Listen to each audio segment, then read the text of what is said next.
But yeah, you just dropped Emeris and Starport as the flagship products of Ignite.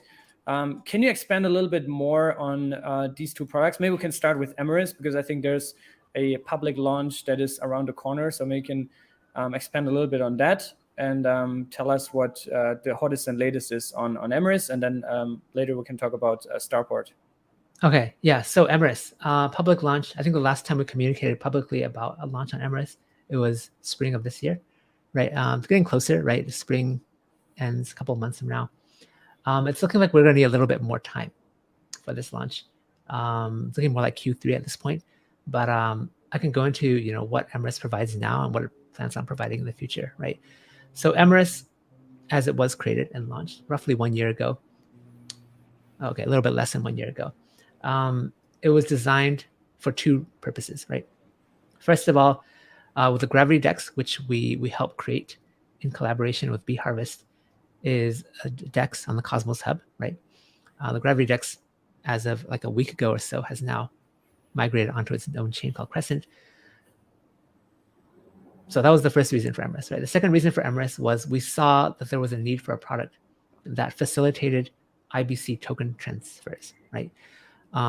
So if you're here, you probably know what IBC token transfers are, and you probably have used DEXs like Osmosis, SIFChain, and Crescent, where you're able to deposit tokens, right, into a DEX from another blockchain. So the depositing functionality works fairly well, but what we saw was that there's also a need to focus on, IBC token transfers as a product, right? So, what if you wanted to take Atom, right, from the Cosmos Hub, move it on to Osmosis, and then potentially from, Osmosis, take it over to Crescent, and then from Crescent, take it over to SIFChain, right? There's no current functionality really anywhere that supports that unless you use the CLI. And that was one of the other features, right? One of the other core original features that Emeris focused on, the ability to do multi-hop transactions.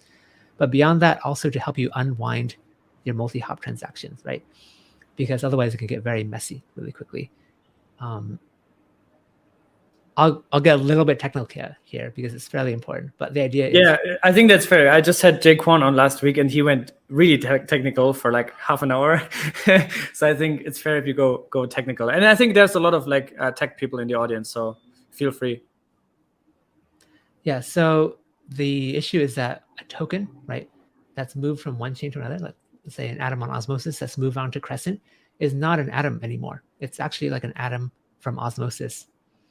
So they're not fungible, right? So an Atom directly deposited on Crescent is not directly fungible with an Atom that's transferred through Osmosis to Crescent. So Emeris is there to solve that problem for people.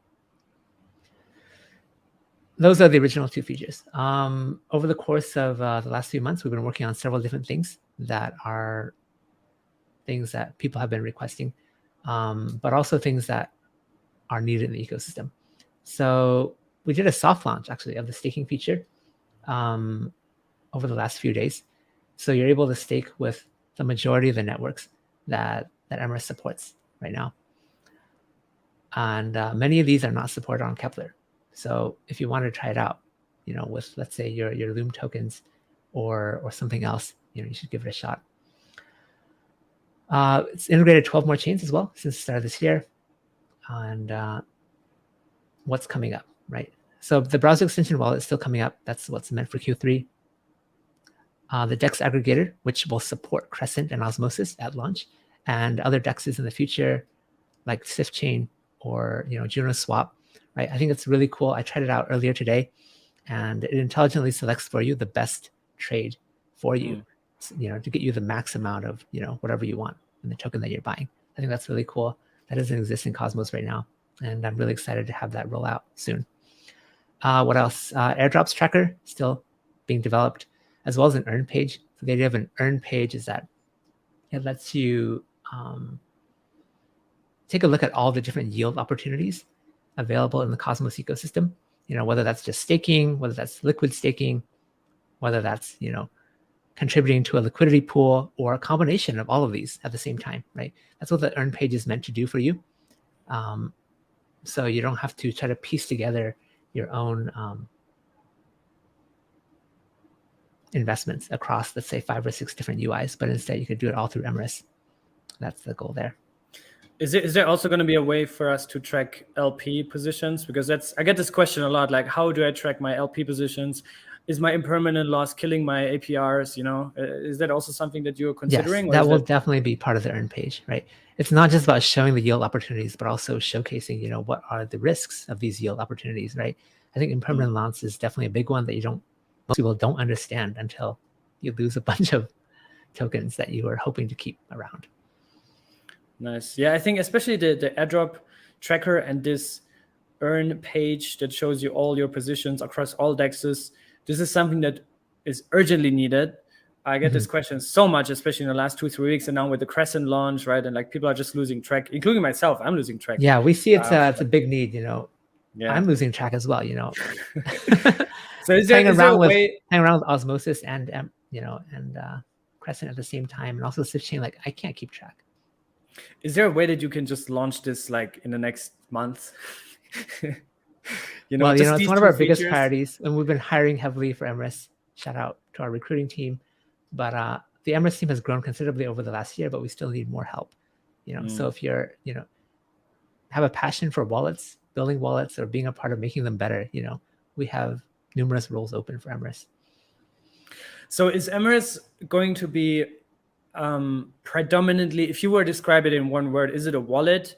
Because I think initially it was this kind of like DeFi portal, this front end that aggregates everything, like you just mentioned, yield opportunities, DEX aggregation, because it's not on its own chain, right? So it's how would you describe it in 1 or 2 words? What Emeris is?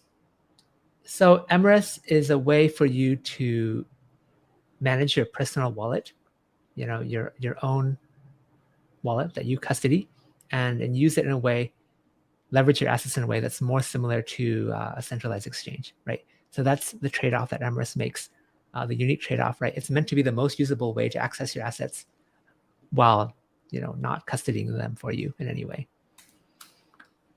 Okay, so it's actually a wallet. It's not a wallet. The wallet will come in when there's a browser extension or a mobile wallet. Okay. For now, you do have to manage your assets through your ledger or through Kepler. Yeah. I personally, I'm also very excited about this DEX aggregation tool. And I think there will be more and more DEXs coming up also on ecosystems that are within Cosmos, right? On FMOS itself, there's a bunch of DEXs that will come up. Agoric is going to go live and whatnot. I lost track. There's so much going on. But how is that going? Like, is that all open source and people can just connect and embed their DEX, or how is that process going on like which DEXs you choose to aggregate on Emeris? Yeah, so currently the DEX aggregation part of Emeris is closed source, but you can check and see every single transaction coming in and out of the program. As far as the parts that can be used for other exchanges to integrate, this is part of the Emeris roadmap. In fact, we plan on providing a set of tools that allow people to integrate with Emeris very easily. There's also the potential for Emeris to go open source in the future. It's something that we're exploring as well. Yeah.